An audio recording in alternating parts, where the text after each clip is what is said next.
ഇനി മുതൽ ബൗളിംഗ് കളിക്കാൻ വേണ്ടി കൊച്ചിയിലോട്ട് പോകേണ്ട ആവശ്യമൊന്നുമില്ല. നമ്മുടെ തൃശ്ശൂരിലും ബൗളിംഗ് കളിക്കാൻ വേണ്ടി ഒരു സ്പോട്ട് ഓപ്പൺ ആയിട്ടുണ്ട്. ഫൈനലി നമ്മുടെ തൃശ്ശൂരിൽ തന്നെ ഏറ്റവും ബിഗ്ഗസ്റ്റ് ഗെയിമിംഗ് സോൺ ആയിട്ടുള്ള പ്ലാസ ഈ വരുന്ന 24 ഡിസംബറിന് ഒഫീഷ്യലി ഓപ്പൺ ആവാണ്.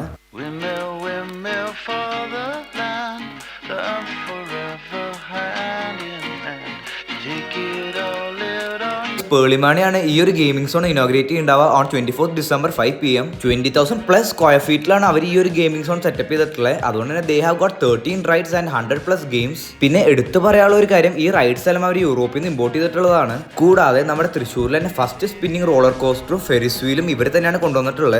പിന്നെ നമ്മൾ ഹൈലൈറ്റ് ചെയ്ത് പറയേണ്ട അടുത്തൊരു കാര്യമാണ്, ഇവർ നമുക്ക് പ്രൊവൈഡ് ചെയ്യുന്ന ഹൈ സേഫ്റ്റിയും ഹൈജീനും. അതുകൊണ്ട് തന്നെ ഇവരുടെ സെറ്റപ്പ് ചെയ്തിട്ടുള്ള ആംബിയൻസ് എല്ലാം നല്ല അടിപൊളിയാണ്. കൂടാതെ എല്ലാ ഏജ് ഗ്രൂപ്പാർക്കും ഒന്ന് അടിച്ചു പൊളിക്കാൻ പറ്റിയൊരു സ്പോട്ട് തന്നെയാണ്. മലബാർ ഗ്രൂപ്പാരുടെ തന്നെ പ്രീമിയം ഇൻഡോർ അമ്യൂസ്മെന്റ് സെന്റർ ആയിട്ടുള്ള പ്ലയാസ നമ്മുടെ കേരളത്തിലെ തന്നെ മേജർ സിറ്റീസ് ആയിട്ടുള്ള കാലിക്കറ്റ്, തിരുവനന്തപുരം, കൊച്ചി ആൻഡ് തൃശ്ശൂരിലും ഉണ്ട്. ഇനോഗ്രേഷൻ ബന്ധപ്പെട്ട് അവരുടെ കുറെ അധികം ഓഫേഴ്സ് റൺ ചെയ്യുന്നുണ്ട്. ഈ ക്രിസ്മസും ന്യൂ ഇയറും നമുക്ക് തൃശ്ശൂർ ഹൈലൈറ്റ് മാളിലുള്ള പ്ലയാസയുടെ കൂടെ സെലിബ്രേറ്റ് ചെയ്താലോ?